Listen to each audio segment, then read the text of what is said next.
We just had to get to it. I mean, let me tell you, we're going to get straight into it here. What is going on? Dude, I don't know. I don't know. I don't know. I don't. Per Dana White 3 minutes ago, the new card on UFC 279 consists of Tony Ferguson and Nate Diaz, Hamza Main Chimaev event. and Kevin Holland, and the Leech versus Daniel Rodriguez. This is what we've Holy wanted. shit. Emergency podcast, emergency conference, emergency press release. Okay. We're only going to get into as much as we know. It's not going to be a huge episode today. We just have to get this out immediately because this is crazy. This is the first emergency podcast that we've ever done, and this might be the last. I don't know. I don't know if we're ever going to see anything like this again. This is the first time this has ever happened in UFC history. Dana White said it last night. He's never seen, even this is before the whole weight cut situation. He said, I've never seen a situation like this in UFC history. That was just with the scuffle backstage. And that's something we'll talk about later on. But right now, what do you think about Tony Ferguson and Nate Diaz? This is the fight that we have wanted. This is the perfect fight because both of them are on their exit. They are on their way out. Nate Diaz only has one more fight in his contract. Tony, I don't know how many exactly he has left, but I know for a fact he's not going to be staying much longer. We've seen his decline, but that's okay. That's why this fight needed to happen. I mean, it just feels like it fell just right into piece. Nate's been at welterweight, but Tony decides to go up to fight Jean Lee Lang or whatever. Yeah, Li Jingling. Yeah. And then the crap happens, and it's just like, oh, well, guess what? Tony's right here. You might as well. Let's give a quick standing ovation to the matchmakers here. How did they somehow, some way they booked Kevin Holland, right? Kevin Holland's a welterweight. Li Jingliang, welterweight. Hamzat Chimaev, welterweight. Daniel Rodriguez, welterweight, I believe, but they ended up fighting at a catchweight. Yeah. Tony Ferguson, lightweight, bumping up to and fighting at welterweight. You couldn't do this on any other card because look at the other pay-per-views we've had in the past. We've had back-to-back title fights. We've had say that Glover Teixeira couldn't fight in Singapore. You can't go out and say, oh, we're going to switch it around and put Jerry Prohaska against Valentina Shevchenko.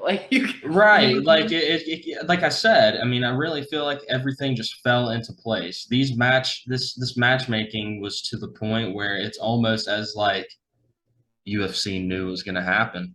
Exactly. And how does Hamzat come in 7 pounds overweight? It's ridiculous. Like Dana did say that he was saying how they did check his body percentage yesterday, and they checked up on his weight, and they said that he shouldn't cut anymore yesterday. But he looked lean yesterday. He did. There were pictures of him that I saw that he looked pretty lean. Did you see the pictures from today? I saw the picture of him on the scale, and he looked lean. He looked pretty lean, but how much leaner can you get? I mean, if you're stepping in, usually on fight week, you're stepping in about probably mid-range 9 to 11 pounds overweight. You're cruising. You got probably another 9 to 10 pounds. You've got to cut for that fight week. Yeah. The Boers stepped on the scale today confidently, with a smile on his face, thumbs up, like whatever. I'm 178 pounds, and the tops I can weigh is 171. That was crazy. What do you think? I'm gonna give you the mic for a second. What do you think about what this entails with Hamzat Chimaev's future and the respect? Well, I'll go ahead and say the disrespect that he is now getting from not only the UFC fan base but the UFC fighters. So before I get into that part, I've never been a part of the Comsat train. I never have. Okay, I really don't honestly have a favorite fighter, and that's true. You can't tell me like who I favor over other people. However, you know that I usually talk about Colby sometimes, but that's just because people hate that dude. I think it's pretty funny. But anyways, that's why I've never been a part of the Kamzat train. And now I've been texting in the group messages, I'm helping people off that train. All right. I'm giving them the ticket to get off because what he's shown today was disrespect. He was shown incompetence in himself with the UFC. I mean, I don't know what's going through his head. Honestly, he just felt like he just went out there and he didn't care. I don't know if it has to do with like, Dana giving him Nate Diaz, who is obviously an okay fighter, but he's not ranked or anything. I don't really know. Maybe he was just pissed off but like why he had to sign. They both signed something. So like I don't know.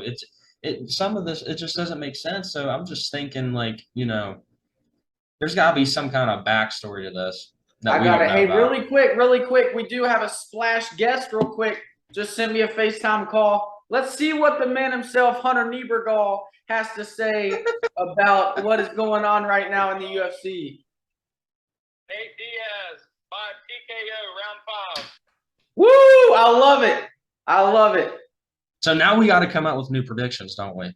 We do have to come out with new predictions. But only really 3 matches. Before we get back into the show, I want to say to Hunter Niebergall, thank you for calling me. We will give you a call here in a little bit. Go Panthers, right? Yes, sir. All right, see you, buddy. New fight picks. I mean, I was going to skip over that. I didn't even think about that, but man. You have to. You have to. And now my whole thing is just switched up.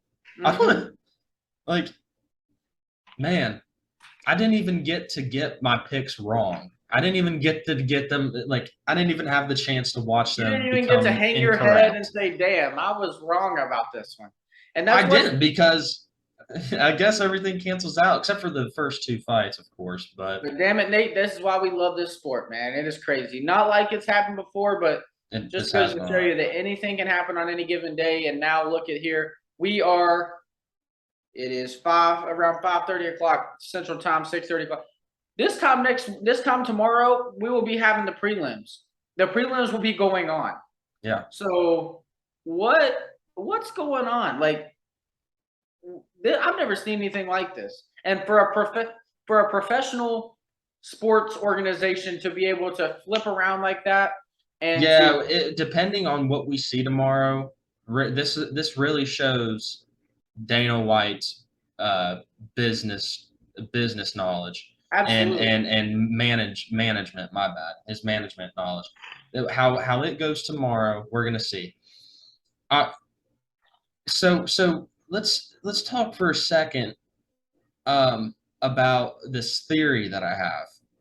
Gotcha. Okay? Let's do it. We're not this ain't sponsorship. We ain't talking about whatever we don't need to talk about. We can talk about whatever we want because we have the First Amendment. Ain't that damn right? Anyways.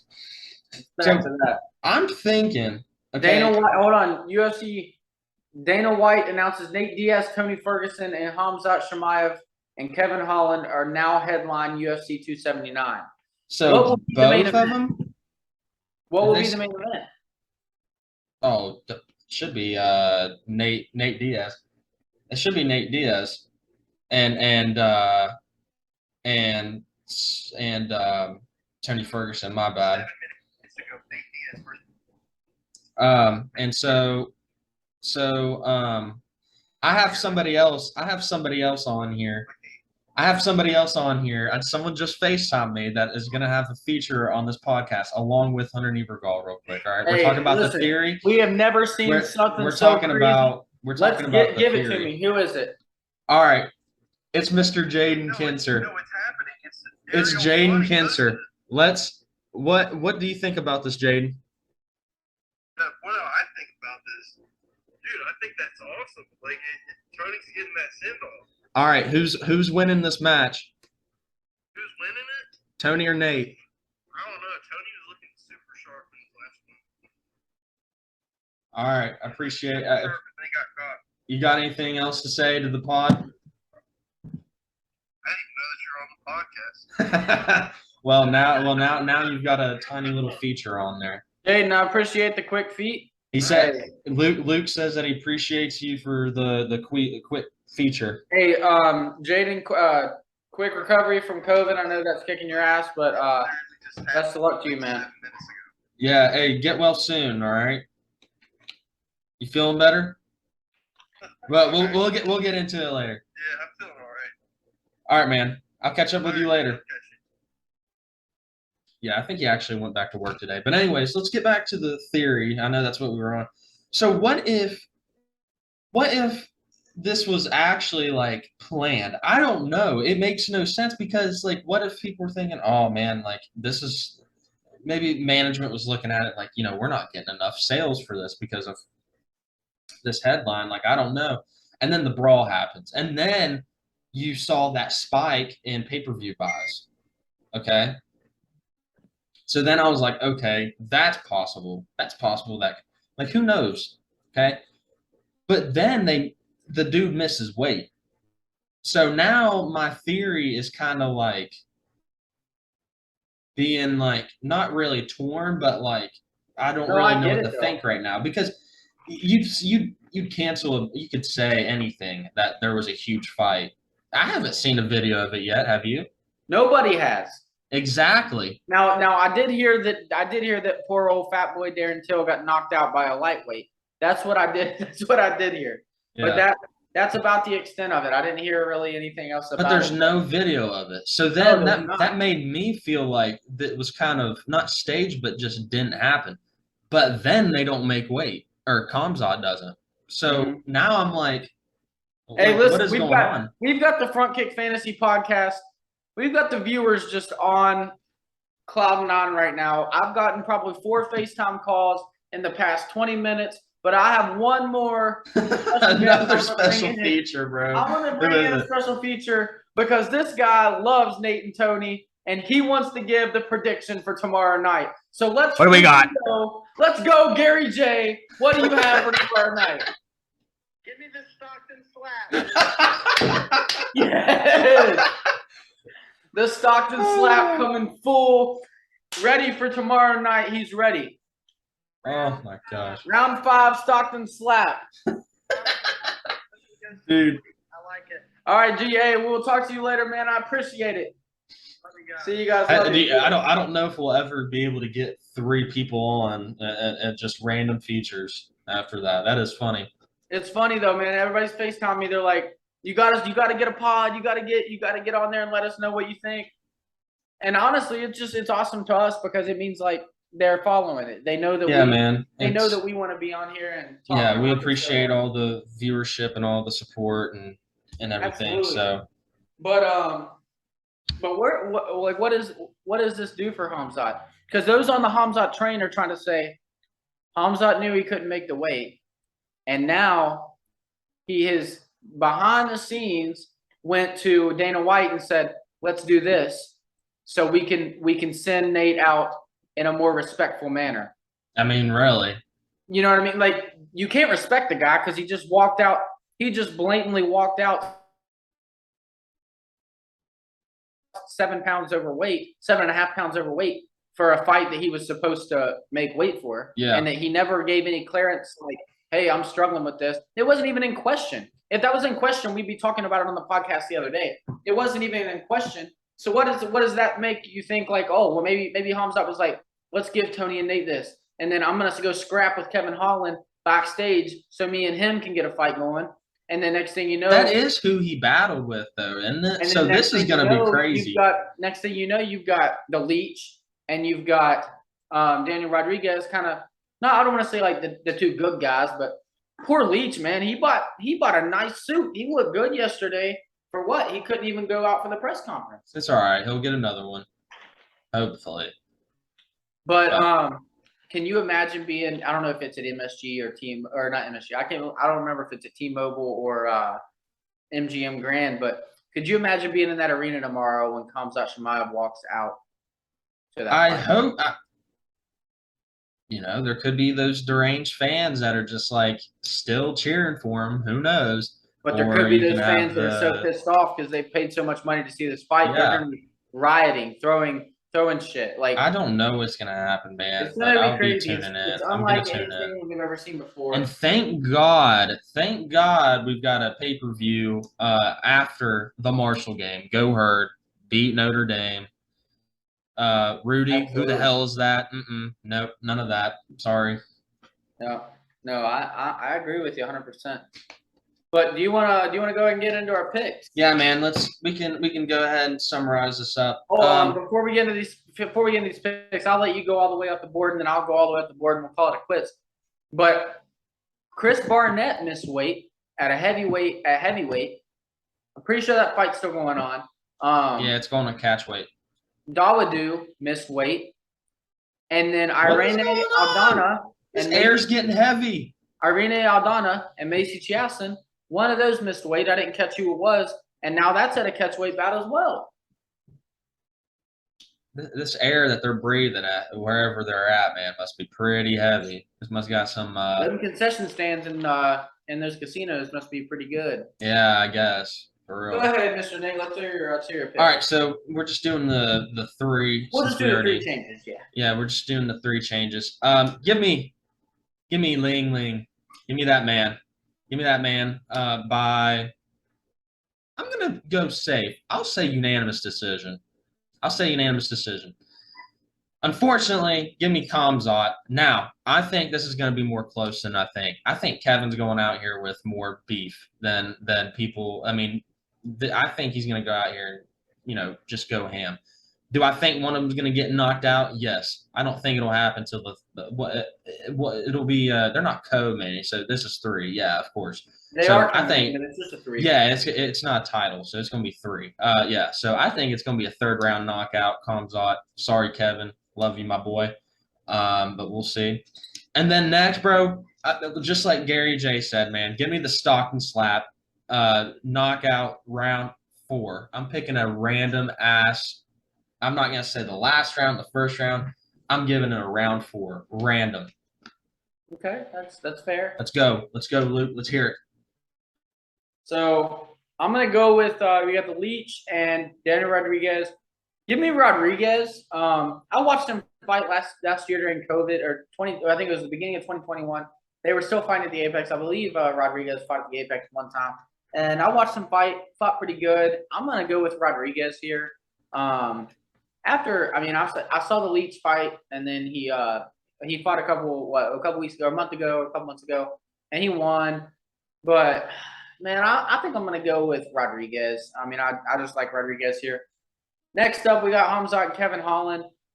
I'm gonna be biased here, honestly. You know me. I went and saw Kevin fight in Austin. Loved him. He brings such a tremendous fan base with him. Such a good vibe to the arena. I know that Hamzat. I was on the Hamzat train 4 hours ago. I got the first ticket out of that motherfucker. So give me Kevin Holland. I'm gonna go Kevin Holland, just because I don't want to see Hamzat succeed after. I don't either. But this ain't. I'm picking based on what I think the result, not by favorite, or else it's Holland. That's me. I'm gonna switch it up and pick by favoritism. And then for the main event, before we get into it, this is what I want to happen. This is what I want to happen. I want Tony Ferguson to not be able to fight tomorrow. Something happens. Tony Ferguson can't fight tomorrow. Nate Diaz walks to the ring, and then all of a sudden you hear the foggy dew. Fog fills the arena. Conor McGregor comes out with the money in the bank, and we got Conor and Nate 3. Could you imagine that? That's the only piece missing from UFC is the surprise fights, the surprise announcements, the surprise factor in general. We know who's fighting 2 months before they fight, for the most part. I mean, imagine if they just did like one of those things where they left a blank thing and it says opponent TBA, and you don't know. But at the same time, that's what people were saying. They were like, if you do this like anonymous fighter, unless it's a big fighter, they're not really gonna care. But say like, could you imagine Kamaru Usman walking out there for a 5-round title fight, and then the lights dim out, and then all you hear is you suck. And that that is just crazy. And then Colby Covington's walking down here. Well, we didn't even know he was gonna fight. He's fucking running. That's what I'm saying. You got the American flag, you got everything, and then people are going crazy. Who wouldn't want to see that? But I would. Unfortunately, that's not going to happen. We're going to have Tony Ferguson, Nate Diaz. But you got to. I mean, yeah. To talk about that, just one more thing. You got to. These fighters, they have to know who they're fighting. They have to know who they're studying.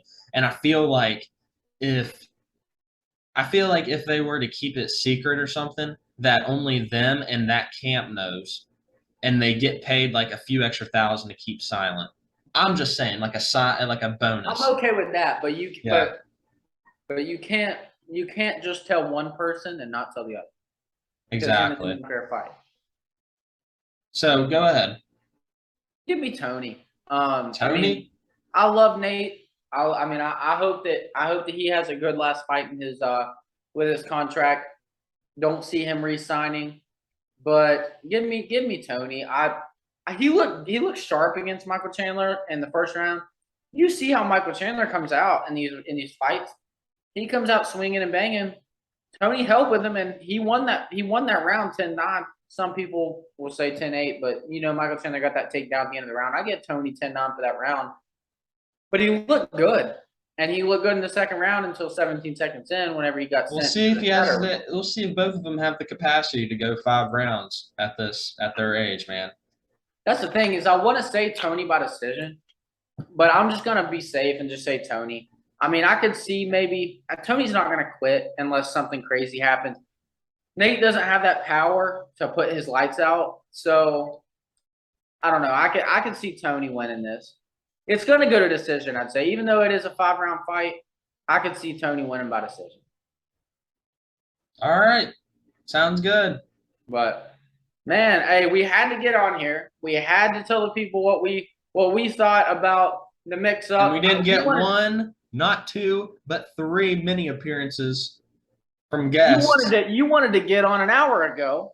But I told you, I said, dude, we gotta wait for Uncle Dana. We gotta see what he says. And now that we finally have answers, I feel like it's gonna be a lot more fluent as far as what's going on tomorrow night. Now that we have more knowledge, we're more knowledgeable on what we're gonna see tomorrow night. Do what? I think we're a lot more knowledgeable on what we're gonna see tomorrow. Yes, indeed. But, well, y'all, hey, I appreciate you guys. Sorry. Special announcement next week by Luke. Specifically. Yeah, special announcement next week. And yeah, you guys just tune in for the podcast. Probably going to be around on Monday, somewhere around there.